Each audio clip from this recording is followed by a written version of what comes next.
Morning, everybody. I'm Carrie Barrett. I'm the president and CEO of this magnificent institution, the New York Botanical Garden. And I hope you've been seeing, now we have the right screen up, but the slides that have been going by is just a tapestry of what's going on this spring. And today we're doing the first of a very, very new series for us called the Tree Dialogues. Trees at NYBG, it's no secret, are some of our favorite things. They are our permanent collection. For all the display plants that you see around, and if you've seen the orchid show that's on view right now, I would say that the trees are really at the heart and soul of what we do. Our forest, our old growth forest, is the reason why this place was founded where it was. When Nathaniel and Elizabeth Britton, the husband and wife who founded NYBG in 1891, settled on the Bronx, it was because of the 250-acre forest in what was then later known as Bronx Park, which extends to the zoo and up through the Mashulu Parkway and over to Pelham Bay. We have, in our 250-acre, like I like to think of it, our little piece of the planet, is over 30,000 species, over 30,000 trees, many species. On a nicer day, or even today, during lunch, I encourage you to walk through the forest. The trails are beautiful, and I think that in some ways, it's like picking your favorite child, right? You'd have to say, if you had one thing to do today at NYBG, would it be to go into the tropical wonderland or the orchid show, or would it be to walk on the crunchy snow through the paths in the Thane forest? And it would be a toss-up, because that forest is pretty special. Another thing that I wanted to add is that we're starting a new program this year. We have an artist in residence and a composer in residence. And one of the exciting things that both of them are doing in their projects are forest walks and bringing a new focus and a new lens to the trees at NYBG. Angelica Negron, who is our composer in residence, promises by fall to have composed the chorus of the forest, which is not only singers and musical instruments in the forest, but also what she does is she takes the vibrational readings off of the trees. So the trees themselves are providing the chorus that she will orchestrate for us by this fall. So it is in many ways a year of trees. I am so pleased.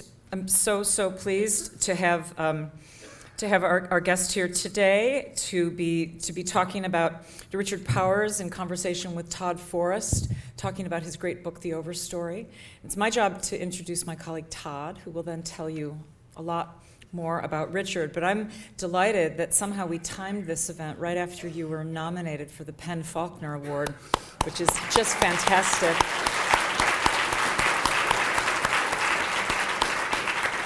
See, sometimes the planets do align, and I'm delighted that our audience can be here to celebrate that, and we hope that you get it, right? It's very prestigious. So now we all know. Our Arthur Ross Vice President for Horticulture and Living Collections, Todd Forrest, we always say whose name meant that he couldn't do anything else in this world. Maybe Forest Ranger, you could have, but maybe that's what you are, is a very big job at NYBG. I would say bigger than mine, because he is responsible for the gardens, the grounds, and the exhibitions. So all of it, indoors and out, plants in the conservatory, the plants that are growing behind the scenes in the Nolan greenhouse, and everything in between. He previously, a while ago, worked at the Arnold Arboretum at Harvard University, one of the great arboretums in the country, has a master's degree from the Yale School of Forestry, and is a true advocate and teacher about the history of plants, the history of trees. And I just have to say, I've been here 7 months, and I'm trying to learn as much as I can from Todd, and look forward to learning much more. At the garden, he's directed the collection's master plan. I come from a museum background, and one of the things that really comes as no surprise to me, but which I'll say out loud because it's not obvious, is that gardens do need to be managed, including the forest. We all probably think of vegetable gardens and tulip beds as needing to be weeded and managed, but the orchestration and the management of our forest, it takes equal, if not even greater, care. And that's something that Todd is responsible for every single day with his colleagues who know about the trees. He's overseen the successful restoration of our historic landscape, including the Ross Conifer collection, and he teaches about trees to our students in our fantastic School of Professional Horticulture. We just had our graduation of that school. I love it. Most of the people who come to this amazing 2-year program are actually life changers, people who've done other things in their life and then decide at some point, I'm going into horticulture. So we could tantalize any of you who think that you might be in the wrong profession to join us in the School of Professional Horticulture. We'll put you to work for 2 years, and at the end of it, you'll be a master horticulturalist. Lastly, I would say Todd was the principal author of our beautiful, beautiful book, The Magnificent Trees of the New York Botanical Garden, featuring the stunning photographs of our friend Larry Letterman. So again, I'm so pleased to see a nearly full house today on a cold winter day. We're looking forward to hearing Richard, and then Richard and Todd in conversation. And so I welcome Todd up here to introduce our guest. Thank you.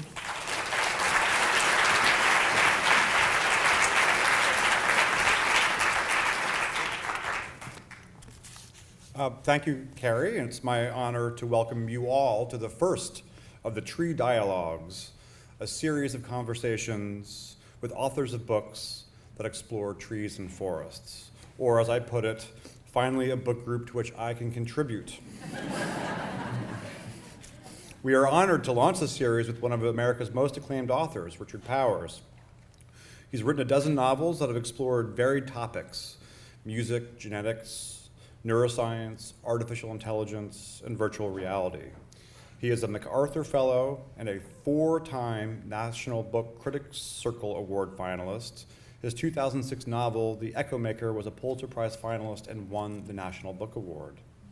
In his most recent and critically acclaimed book, The Overstory, Richard turned his relentless inquisitiveness and talent to something all of us here care very deeply about: the mysterious and magical power of trees and nature.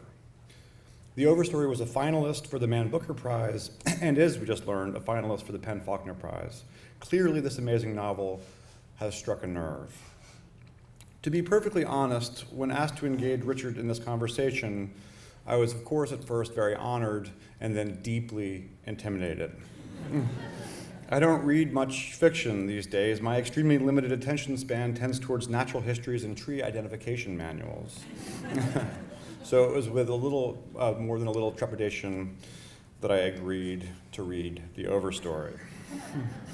Fortunately, Richard's firm grasp of and clear passion for dendrology and ecology leapt off the page from the very beginning of the novel and kept me wrapped to the very end.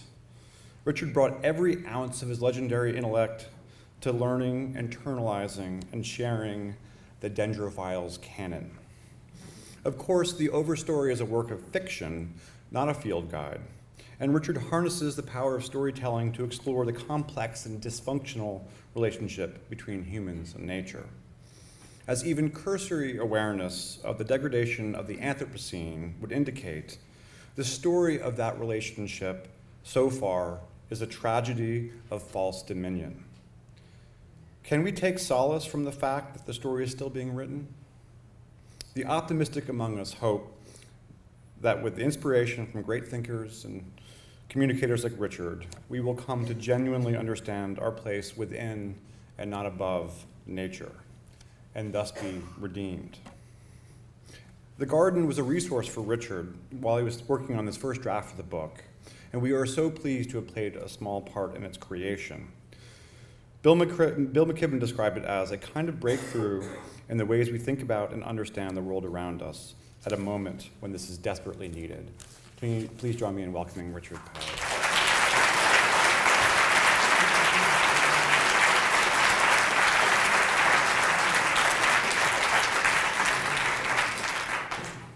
Thank you so much, Todd. Thank you, Carrie.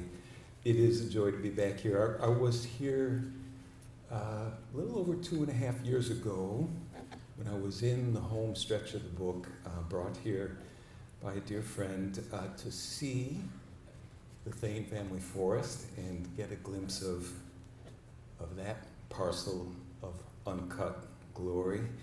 And it was a great inspiration to see that as well as the astonishing individuals in the collection. I wasn't quite sure how to handle the event today. I typically read more and talk less, since I think the book is a little better than I am.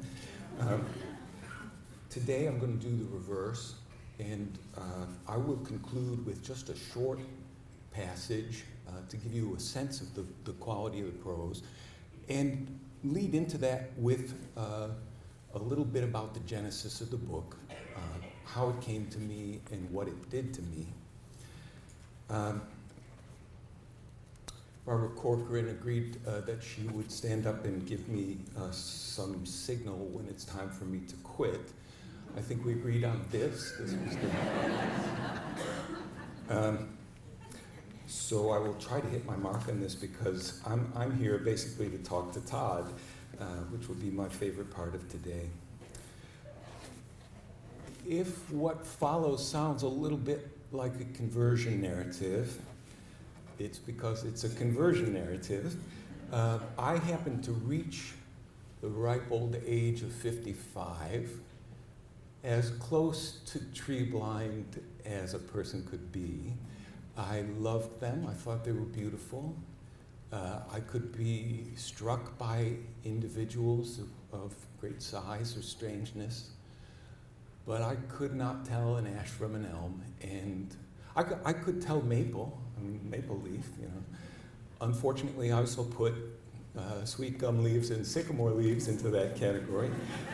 I could see a tulip poplar leaf and say, "Oh, what a strange maple leaf! Look, the top is all flat." There were just a whole lot of maples out there. It took a very large, very blunt instrument in the form of a California coastal redwood to make me see what I had been missing, which is no great claim. I think a person can be pretty blind and have to be yanked to attention by one of them. When you read people describing what it's like to walk in a redwood forest, it's almost inevitable that the vocabulary strays into the religious. And my experience with them came when I retired from many years of teaching at the University of Illinois and took a job at Stanford. Stanford, for those of you who have ever had any connection, is a strange place. For one, it is the heart of Silicon Valley. It's the engine that produced Silicon Valley. And when I was teaching there, I could hop on my bike and within 10 or 15 minutes be at the corporate headquarters of Apple and Google and Intel and Hewlett-Packard and Facebook and Netflix, you name it. All of the companies that built the present are situated in this tiny little compressed area between San Francisco and San Jose. And they are also now busily creating the future. And it isn't the future that I myself thought I had been heading to. In fact, it's tough to go to a dinner party in Silicon Valley where the topic of either the last $2 million teardown or the prospect of living forever doesn't come up. There are a lot of people in that valley who are just holding out for a little bit longer because something's going to come up. Some technology is going to come up that will take us forever out of the natural cycle of living things. It's a very go-go culture and a very oppressive one. When I needed to escape the future, I luckily had just behind me up on the Santa Cruz mountains the long past. And it was going up into the redwood forests up on the Santa Cruz mountains that gave me a sense of, returned me to a sense of continuity and self. It's tough to walk through any kind of redwood forest, even a relatively recent regrowth, and not feel life unfolding on a very different time frame and a very different physical scale. One day on one of these trails, I came across an escapee, a tree that for whatever reason had somehow managed to evade the axe and the saw. I did not really know that that the trees that I had been walking under were so relatively young. A redwood can do astonishing things in 100 years. When you let it go 1,000 years or 1,500 years, it'll change the way you think about everything. And seeing this tree, which, you know, at 30 feet across, so that's the center section here of the seats at the back, and the height of a football field, and almost as old as Christianity. It's a humbling experience and a transforming one for me. And in that instant, a lot of things occurred to me. One was that these mountains had been covered in trees that size before we got to them. And another thing was that, you know, the trees that had fallen to build San Francisco once and then twice had also built Stanford and had built the railroad that Leland Stanford used to complete the transcontinental project. And so I'm up there looking at this gargantuan mythological creature and thinking, without these trees up here, there would be no Silicon Valley down there. Right? And it started me thinking I had never seen that story told in literary fiction, that relationship between these creatures unfolding on such a different time scale and physical scale, and the world that we had made, and the absolute dependence of our world on theirs. When I came back down from that hike, everything changed, and I began to read voraciously all kinds of things. I ended up reading maybe 120, more than 120 individual volume-length studies of trees, and one of them was by the NYBG's own William Bryant Logan, Oak, The Frame of Civilization. And you know, in that book, Logan makes the incredible persuasive point that we would not have been able to do what we have done without that one kind of tree. And that subtitle, The Frame of Civilization, is meant to be taken absolutely literally. What started to occur to me was that, you know, the oak, there's 60 species in North America, I think, something like that. Maybe 600 worldwide. Am I hitting these numbers right, Bill? Yeah. Depends on how you count. Well, right, there are lumpers and splitters, right? Yes, yes. But in any case, if we go with those orders of magnitude, 60,000 tree species, 60 to 100,000 tree species worldwide, if you add to the oak what the redwood did for that part of the world, what the Douglas fir did for the Pacific Northwest, what the eastern white pine did for all of America, what the chestnut was to the region of the country that I live in now, and on and on and on. I just realized I had written 11 books over the course of a third of a century and had missed the point. Now, I had tried to say who we are and how we got here and what we're doing, and the big picture was all around me, and I had walked right by it. It was a maple, and it was just, everything was a maple.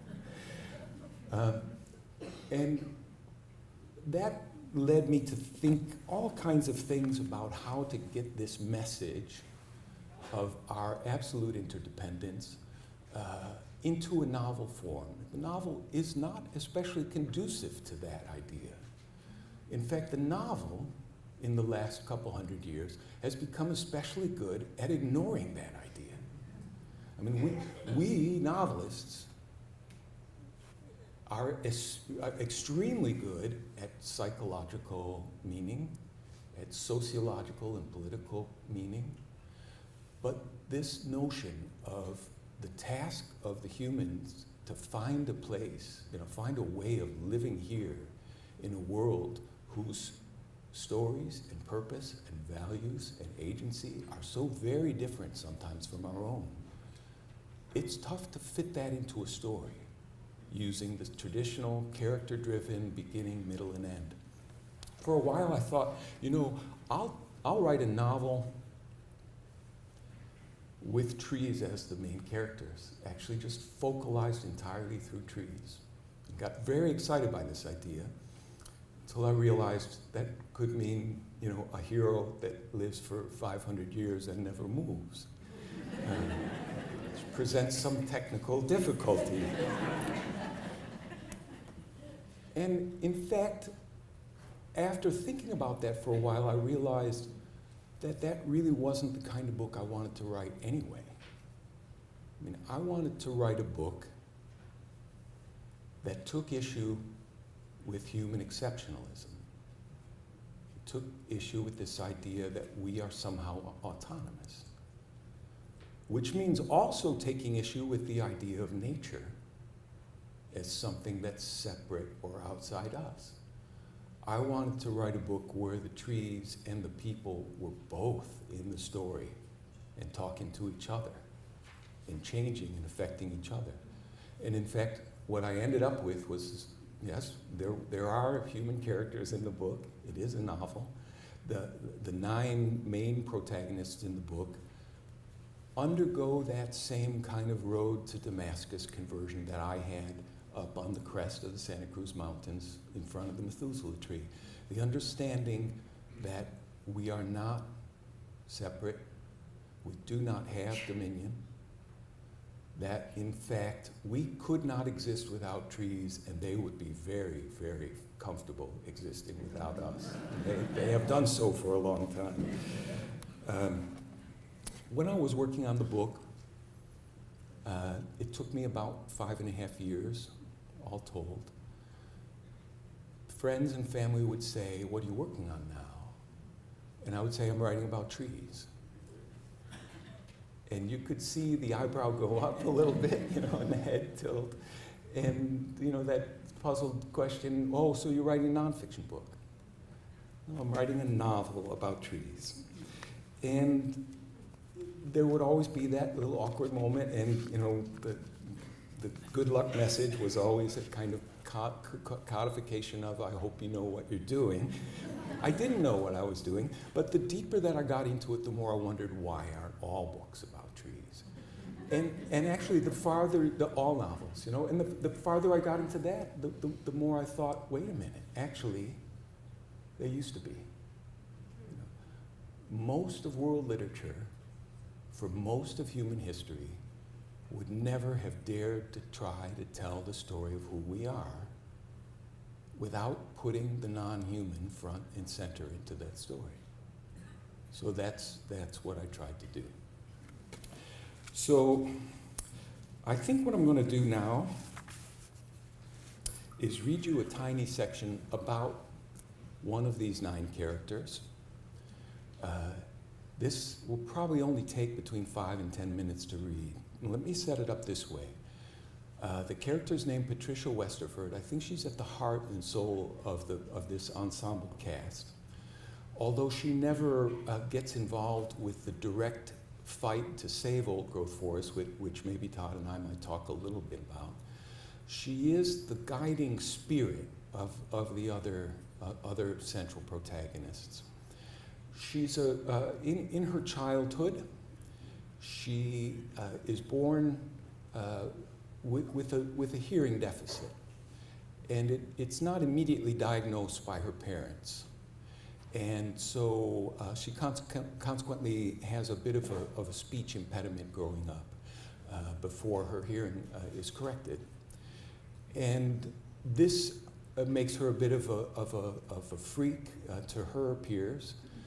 The kids that she's going to school with ostracize her, and she ends up taking solace in the world of her father. He's an agricultural extension agent, and introduces her to the world of plants, where she is right at home, and is often puzzled, by the the fact that her peers aren't able to tell a shagbark from a shellbark hickory.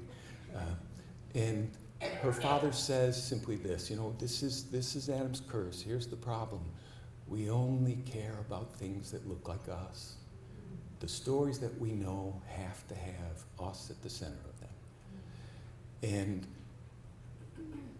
because of her rapport and her affinity for plants, she goes into forestry, which, at that time might have been the worst thing for her to do, because at that time forestry had certain notions about management and control that have been incredibly complicated in recent years. She is among the very first people to do research into this remarkable transformation of understanding that we've embarked upon in the last 40 to 50 years, which is the discovery of just how social and supple and sophisticated, and I am comfortable using the word intelligent, the behavior of plants can be. She does research into over-the-air communication and is one of the very first to begin to suspect that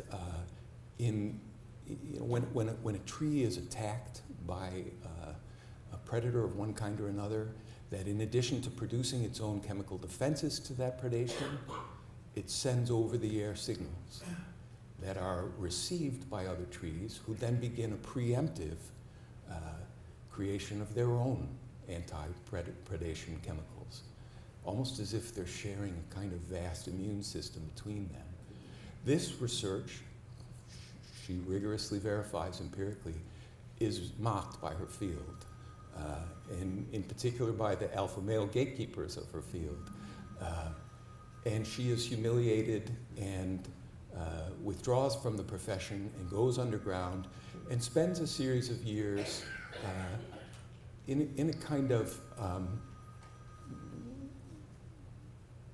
improvised existence. And the section of the book that I'm going to read to you has to do with these years when she's going across the country and seeing as much of America's forests as she can, not as a scientist, just as a lover.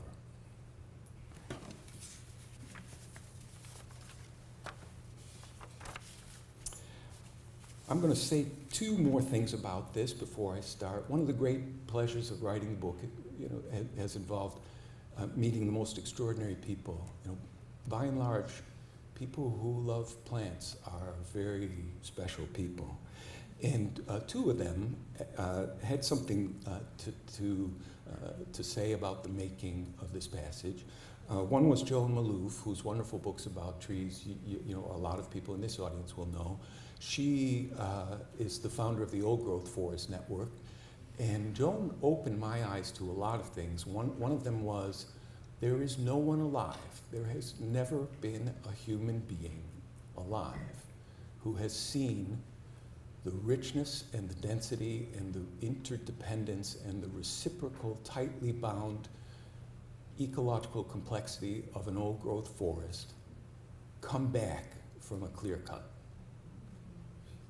And when you see numbers about how long a regeneration and recovery would take, there are always speculation because we've just never seen it. And the other is David Abram, whose books you may know, Spell of the Sensuous and Becoming Animal and others.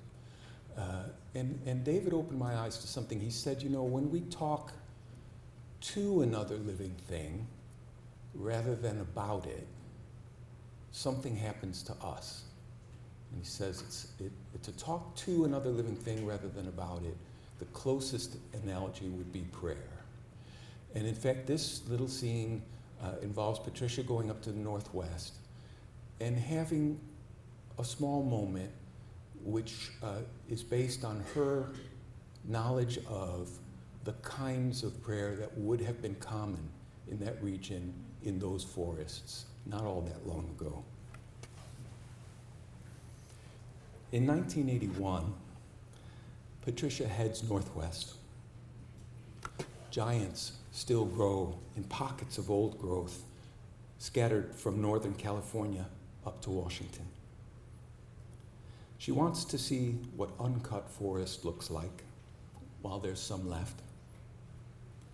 The western Cascades in a damp September. Nothing prepares her. From mid-distance, without any scale, the trees seem no larger than the biggest tulip poplars back east. But up close, she's lost in measurements opposite. All she can do is laugh and look some more. Hemlock, grand fir, Douglas fir, buttressed monster conifers disappear above her. Sitka spruces bulge out in burls as big as minivans. Even the runts would dominate any eastern forest. Down in the understory, Patricia's own body seems freakishly small, like one of those acorn people she made in childhood. Clicks and chatter disturb the hush. The air is so twilight green she might be underwater. It rains particles, spore clouds, broken webs and mammal dander, skeletonized mites, bits of insect frass and bird feather. If she holds still, vines will overrun her.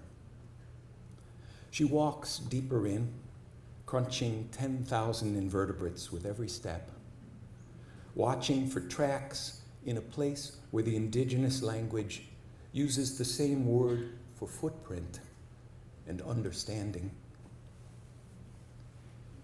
The temperature plummets as she passes through a thermal curtain. She swings her singing stick before her. The canopy is a colander stippling the beetle-swarmed surfaces.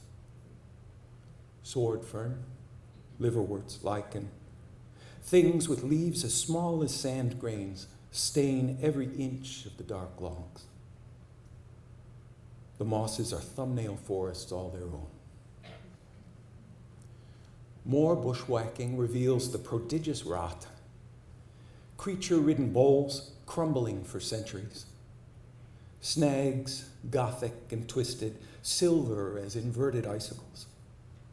She presses on a fissure of bark and her fingers sink in. Fecund putrefaction fills her lungs.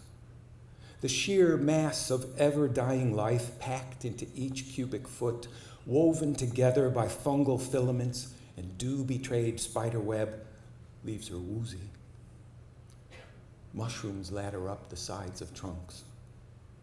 Soaked by fog all winter long, spongy green bays she can't name coats every wooden pillar to a height well above her head. Death is everywhere, oppressive and glorious. In all this decay, a person might be forgiven for thinking that old meant decadent, that these mats of drowned wood were cellulose cemeteries in need of the rejuvenating axe. Her kind will always dread these close, choked thickets where solo trees give way to something massed and crazed. There are fears here worse than wolves and witches, primal terrors that will never be civilized, even when they're paved over. The forest pulls her along past the trunk of an immense western red cedar. Her hand pats the fibrous strips of a trunk whose fluted girth rivals the height of an eastern dogwood. It reeks of incense. The top has sheared off, replaced by a candelabra of boughs promoted to stand-in trunks. A grotto opens at ground level in the rotted heartwood, large enough to house whole casts of mammals. She addresses the cedar in the phrases of this forest's first human beings. Long life maker, I'm here, down here. She feels foolish, but each word is a little easier than the next. Thank you for the baskets and boxes. Thank you for the capes and hats and skirts.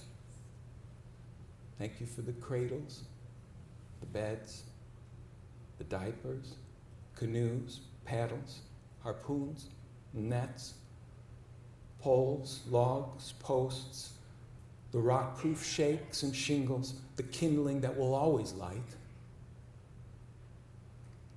Finding no good reason to quit now, she lets the goods spill out. Thank you for the tools, the chests, the decking, the doors and floors, the beams and paneling. I forget. Thank you, she says, following the ancient formula, for all these gifts that you have given. And still not knowing how to stop, she adds, we're sorry. We didn't know how long it takes for you to grow back.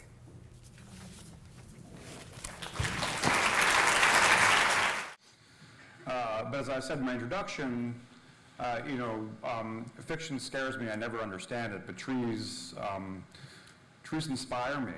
And in my professional life, the greatest gift that I have received is the gift of learning about trees and about forests and about plants more broadly, but for me specifically trees. And your book is remarkable for its scholarship. It could be a natural history of what is super cool and rad about trees. And again, that's what draws me. And as you said in your intro, you are the newly converted. You came to this zeal relatively late in life. So you must have done some incredible research. What should we read? Once you get the bug, there's no bad book about trees. It's really extraordinary. I mean, it's not about discernment after a point. It's just about, connecting. I get asked the question, and I like to talk about books that were especially transformative to me. And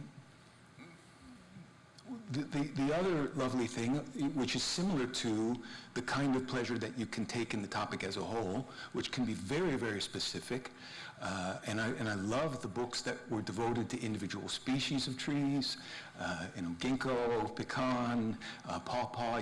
These are all books that have occurred and been published in the last few years, devoted entirely to individual species. The Williams book about oak. These were formative to me. Books that were much more intimate and lyrical also had intense place for me. Suzuki's attempt to do an autobiography of a Douglas fir, or a biography of a Douglas fir, just called Tree, was quite lovely. But I'll tell you one that I like to talk about. I don't know why. I mean, this guy was a major influence on a generation, and he's kind of disappeared from our bibliography a little bit. I guess because the style of writing has disappeared. It's the kind of lyrical effusion has been replaced by more measured and a more empirical and a more removed, self-removed kind of style that I think has dominated nature writing more recently. Do you know who I'm talking about? Donald Carlos Petey. Bingo. Yeah. Yeah. And written down here, in fact. The big 2-volume book on North American trees is now available in a somewhat condensed form in a single volume. It's just gorgeous. It is. It's unabashedly enthusiastic about the subject. Yeah. Did you all hear that? Donald Carlos Petey, P-E-A-T-T-I-E. A Natural History of North American Trees. And there's Repeat that one more time. It's Donald Carlos Petey, P-E-A-T-T-I-E, and it's Natural History of North American Trees, and there's an Eastern Trees volume, which is about this thick, and then there's a Western Trees volume, which is about that thick. Yeah, he's a Westerner, but... And it's lyrical, and it's poetic, and it's chock full of information, and it's great. The great thing, again, attention span issues here, you can read about one tree and then move on to Twitter or whatever else it is that's taking up your focus. But it's amazing. It's a little bit like, it's storytelling. That's right. That's right. But, at the same time, what I would put against that kind of refreshment of the psyche and the soul, the harder historical looks at what we've been doing to trees. And in particular, you know, I had to do a fair amount of historical research on this period of time, the timber wars, redwood summer, and the fight to save the last remnant old growth in the Northwest. I mean, my discovery in the course of, you know, coming down from my encounter with Methuselah tree, it was stunning to me to realize that the ratios of cut to uncut redwoods, very similar to the ratio of cut to uncut trees, period, in the U.S., namely 95 to 98% gone. Yeah. It's how many of you have all seen the redwood forest? A show of hands. Oh, Look at this that. crowd. Yeah. That's what we're talking My about. people. The thing I find, maybe and it seems like you did from your description, is that even the glorious cove forests where you live now, which are some of the few remaining old-growth forests in the sort of Appalachians, there's something vaguely human scale about them. That's You right. feel like you can relate to them, but when you're walking amidst the coast redwoods, the scale's blown out. It is instantly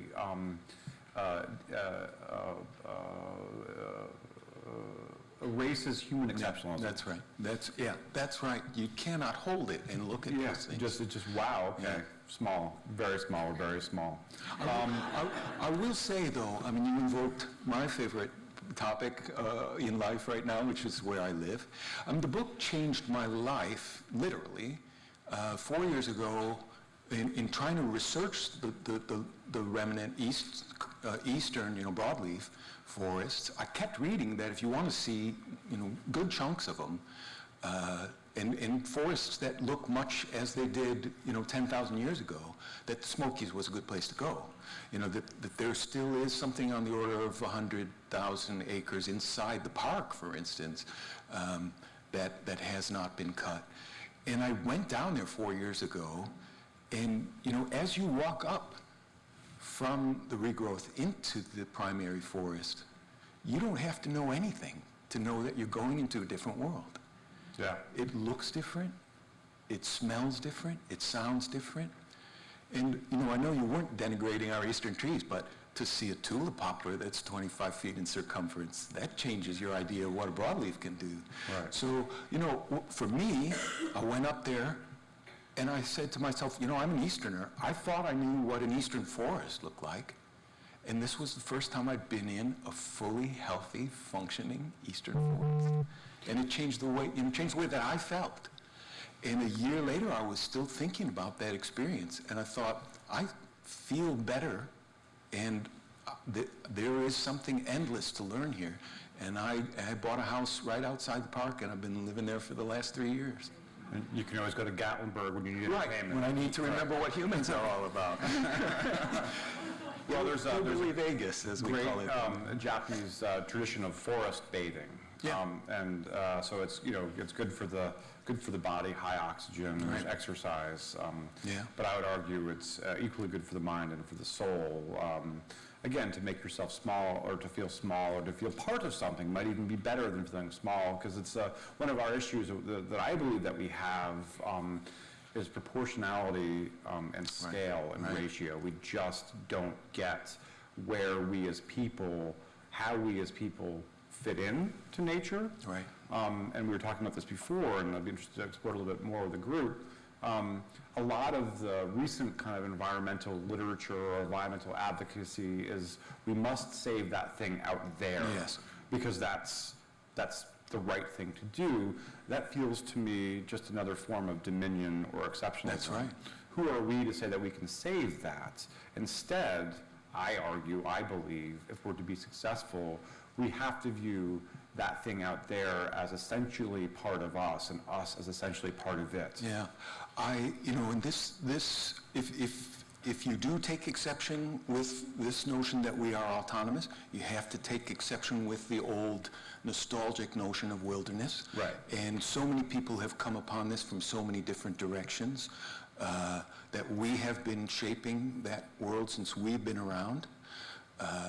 But that's precisely the point, isn't it? I mean, that if we think that somehow we're going to stay resident here by slightly modifying this capitalist individualist formation and just slightly reduce consumption while, fetishizing the untouched natural world, that's not going to do it either.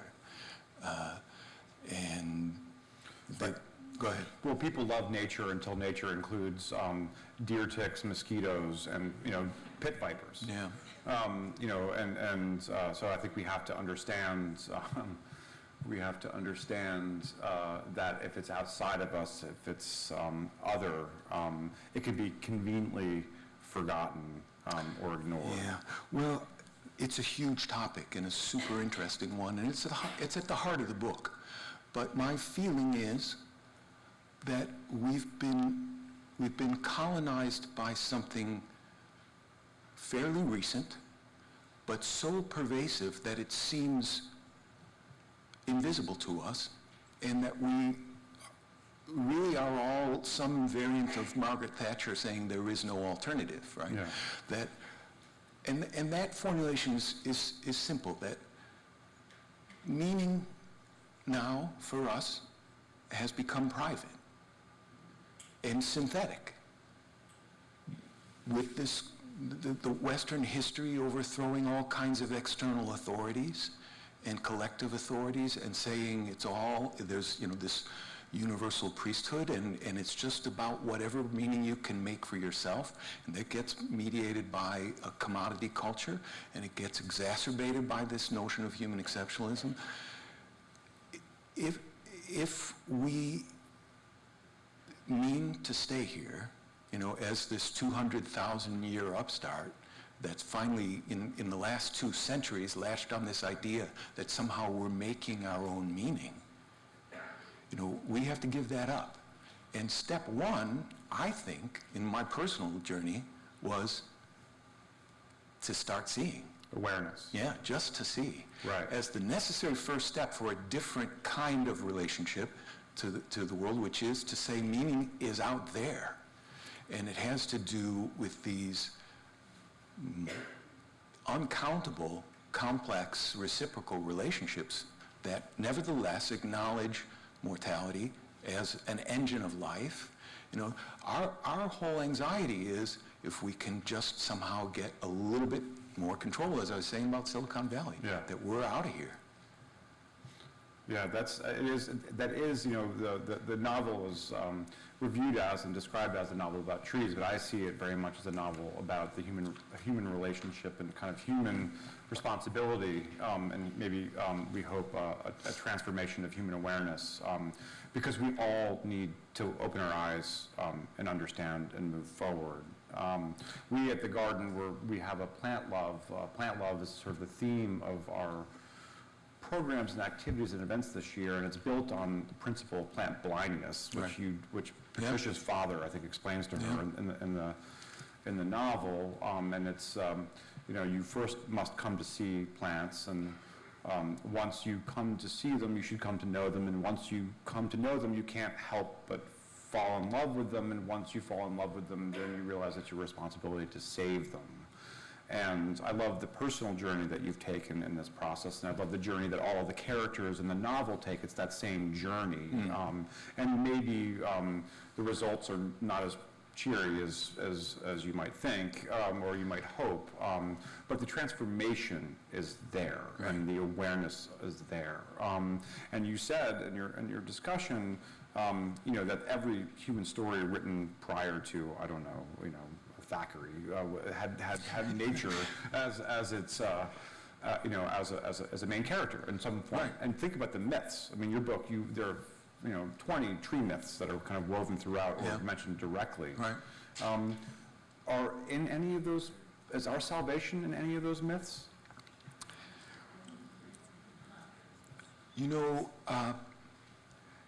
I'm going to come at this from 2 directions. My understanding, and I think they're probably closer to 200 than 20, but who's counting? Right?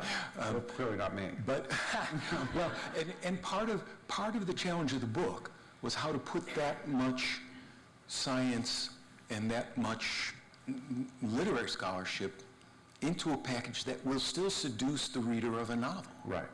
Right?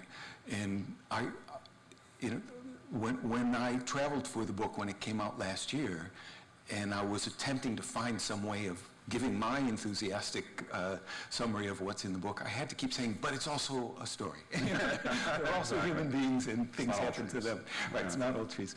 But my sense, I had a kind of moment, an aha moment with Ovid, as I was going back to those great stories about people becoming plants and, the constant fungible, the completely permeous barrier between us and other things. See, I started to think, he's there at this moment where it's all beginning. Right. The Western dream of dominion and domination is just starting. And I think these stories are warnings. I think they're little messages in a bottle saying, here's where you are right now. And when it's all over, this is going to be a reminder of a forgotten kinship that you're in the process of starting to deny. That we're still here, and I bring Ovid back in scientific ways too. In the continuity of evolution and the genetic kinship between us and plants. Yeah. But those stories are an encapsulation, I think, of that moment in history where someone and some message from the past is saying, if you need us, we're back here. The best future for a virtuous person is to be turned into an oak or a linden. Yeah. And it sounds good to me. Yeah, Malchus and Philemon. Yeah. But also salvation from earthly crisis. Right. If you're about to be raped, nothing like being turned into a tree to stop that process. Exactly. All those kinds of things. That sense that somehow our destiny is not separable, and our kinship is real. But to put this another way, I invoked the 200,000-year upstart who's playing with fire literally, and then working a kind of massive transformation on everything that there is, set against 400 million years of a solution that is so ingenious that it gets reinvented convergently at least a half a dozen times, right, over the course of evolution, and a form that survives many mass extinctions and will survive the one that we're bringing about. Right. We should become friends with them. I mean, they're doing something right. That's such a good point, because as I often tell people, is that nature is agnostic on our destruction of it, because it will come back and it will be gone. Right. We won't be able to enjoy what kind of brilliant, miraculous kind of regrowth occurs. But I asked if there's a myth that sort of in which lies our salvation. But I have a more complex question. Our forests. So we talked about this a little bit. And I have some fellow graduates of the Yale School of Forestry, and I took a natural resource economics course there. And you learn kind of, it's the grim science, right. Economics. It's terrifying what you learn. You learn basically we're all putting off the real cost of what we do. And that's particularly exacerbated in our so-called free market capitalist economy, which is where actually the worst actors are subsidized, where the rape of nature is subsidized. And it's completely unsustainable because it's based on rampant and relentless growth. So I asked you if you think that the forest, let's look at that beautiful description of a mixed conifer forest in the Pacific Northwest, where materials are being recycled and new growth stems from old. Where one species is connected mycorrhizally to other species. Exactly. And exchanges of sugars and hydrocarbons and secondary metabolites are happening indiscriminately across species boundaries. Where it might seem to the outside like it's all competition and winners and losers, but it turns out that it's not. It's Medicare for all. Exactly, yeah. So can we use the forest, since we all recognize that our free market capitalist society is run amok, And do the forests of the Northwest, or do they hold the secret for a society that can sustain itself over time? You know, it's interesting because, you know, I use that phrase a little flippantly, but competition is not absent from ecological systems, obviously. Right. And people are struggling now to try to find new vocabulary to acknowledge the fact that for every act of competition, there are many acts of cooperation. Right. Some difficult words like co-opetition have been proposed. I'm not sure it's going to win the hearts and minds of right. But the idea is, you know, the question in some ways is, will our enriched understanding of just how interdependent and reciprocal and aggregate forest life is, will that make a difference to a society that's long used a kind of misappropriation of Darwin as a justification for other kinds of economic behavior? And when you think about what's going wrong in our understanding of living systems, this notion of survival of the fittest as a justification for all kinds of human behaviors, that proposal, I mean, even in that Spencerian form that was kind of objectionable, when you think about what fitness means in nature, the survival of the fittest means the one that is most adapted to the environment. If the environment is other living things, then fittest just means most capable of coexisting with other living things. Doesn't mean dominant. Right. No predator that, you know, overruns its food supply is fit. Yes. Right? So that's a transformation in our thinking that I see filtering into lots of sociology and lots. The key thing to keep in mind is that economics, which is so good at externalizing cost, as you say, and subsidizing waste, and ecology, both those words come from the same root, the Greek word for housekeeping. We just have to learn a different kind of housekeeping.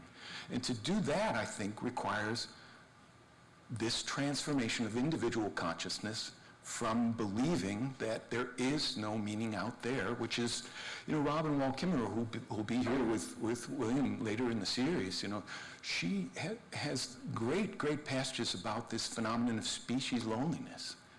It's crushed us, it's crippled us psychically to think that we're the only game going on here. Once we start healing from that, we don't need to define ourselves by hyperconsumption anymore.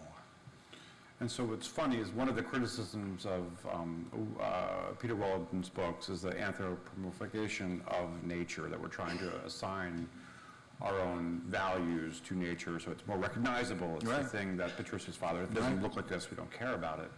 And I hope he doesn't apologize for that. No, he doesn't. He's actually quite confident in his assertion. What you're saying is that, no, it's actually it's the other way around. It seems that we might need to ecolomorphize ourselves. Yeah. Perhaps there's a more graceful word. But exactly. I truly believe that this prohibition against anthropomorphizing in science, which I think had its purpose at a time, maybe, was the thing that blinded us so very long to these amazing things, that are these incredibly complicated behaviors, because they can't look that much like what we do. Right? And I think it also blinds us to genuine continuity between us and other living things. Frans de Waal is coming at that from a different direction too, you know, and I guess it was in the Times last week, a review of his new book where the same topic comes up about, you know, what was once perhaps a kind of useful check on a certain cognitive bias has really been crippling us, and it has to be set aside. If dispassionate becomes disconnected, it does everybody a disservice. Yeah. Right. Barbara, you seem to be lurking. A few more minutes. A few more minutes. I think everybody. Yeah, maybe we should. Yeah. Maybe have time for 2 or 3 questions. Okay. Okay, well, that would be great. I mean, here we are just having a grand old time ignoring you guys. Is there anybody who'd like to throw a question? We have microphones up here, too. Yeah, there's a microphone. Here's Here we where go. a plant in the audience Yeah. would come in. Hi. Thank you so much for coming, and thank you so much for this wonderful book. It was amazing. I prefaced my reading with a lot of existentialist novels in which characters were either on a vertical search or a horizontal search. Vertical meaning they're finding their meaning within the universe. Horizontal meaning they're finding their meaning within society. Whether or not you agree with the... Society or the self, presumably. Or the self, yeah. You know, on a vertical search, they'll think that all the answers are in their own room, in their bedroom. In a horizontal search, they'll think that the meaning is outside. Right. And whether or not you agree, I was wondering, how do you think that relates to Olivia's journey in perhaps not necessarily seeing the fruits of the labor, but finding the meaning in the process of discovery? It's a terrific question, and it's also sobering to realize that I've had my back turned to 1/3 of the audience for most of this. I have to rectify this in the final moments. I had a bit of a discovery while writing this book, and I was remembering what a beloved grade school teacher taught me about literary conflict. And, you know, I myself taught writing for many years, and I would always make a point of reminding my students, you know, that the heart and soul of a story is conflict, that the kite rises against the wind, not with the wind, right? And my beloved grade school teacher told me in the sexist terms of the early 1960s that the three kinds of conflict were, I'll use her vocabulary, man against man, man against himself, and man against the elements. As I thought about that now, my understanding is you can base a story on irresolvable tensions between the values that an individual person holds. You know, that if I want to commit to loyalty, at some point I'm going to be backed up against the wall with the challenge of honesty, right? Do I tell my friend what he or she is doing to herself? That conflict between loyalty and honesty is a private psychological conflict. It can be the source, I mean, it is the source of, you know, 60% of the books that are out there, right, just right now. You can take that up to the next level. Your perfectly defensible values and my perfectly defensible values come into conflict. We're both good people. We both make sense to ourselves. We simply cannot understand or accept the hierarchy of values presented by the other person. That's politics in America today, right? I mean, the social novel, the political novel is all based on that second level of conflict. There is a third level of conflict that has almost disappeared from Western contemporary literary fiction, which is the fact that human beings want things a certain way and the rest of the living world sees things differently. Right? We stopped telling that story. I guess we stopped telling it somewhere around the end of the 19th century. When it comes back now, it comes back in a very nostalgic form. It all looks kind of like, you know, Jack London, you know, right. Some kind of archaic, you know, good period piece novel. It's only been in recent years that we've discovered not only haven't we won that war, right, which is why we stopped telling the story. We just thought, you know, who needs to hear about man against nature? Not only haven't we won that war, but we're getting our rear ends kicked. Yes, exactly. And now that kind of story is going to come back into our literary fiction, and has started to come back into our literary fiction. Is any of this interesting or relevant to you? Okay. We might have another question, I have actually. another question Yeah. over here. Mr. Powers, to your Wait, over to here. your right. Yeah. Hi, my name's Tim Keating. I actually ran a rainforest organization for 25 years. Oh my goodness. Lived through the battle Yeah. of the 90s, and I'm wondering our approach actually was a little bit different from a lot of the other groups, and we tried and tried for years to get people to understand that, you know, in the floor that you're sitting on there, or the paper that is on your lap, is the forest. And I'm wondering if any of the characters, and it sounds like from what you read, which, by the way, read like a very long poem. It was amazing. Thank you. And I can't wait to read the book.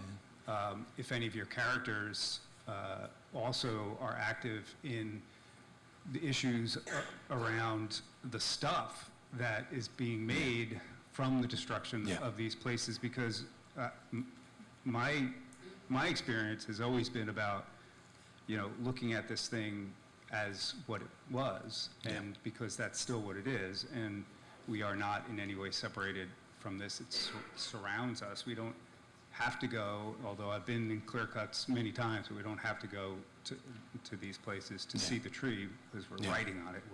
So are any of your characters involved in that kind of activism as well? Much of the wisdom that I would have liked to put into the answer, you have already put into the question. But I'll say this. There's a moment that that I'm proud of, partly because I stole it from Robin Wall Kimmerer.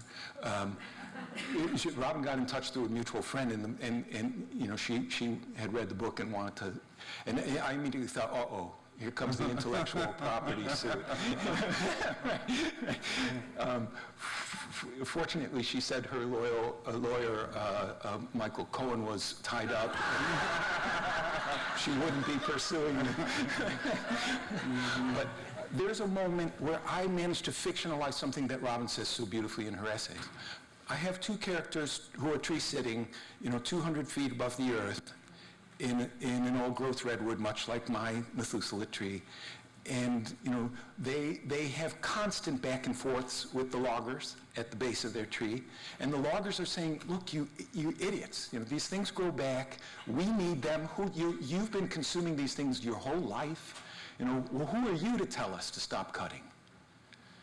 And from the top of this tree, the woman calls back down, we're not saying don't cut. We're just saying cut it like it's a gift and not like it's your God-given right. Right. And that will change everything. All right. All right. Not a bad place to stop.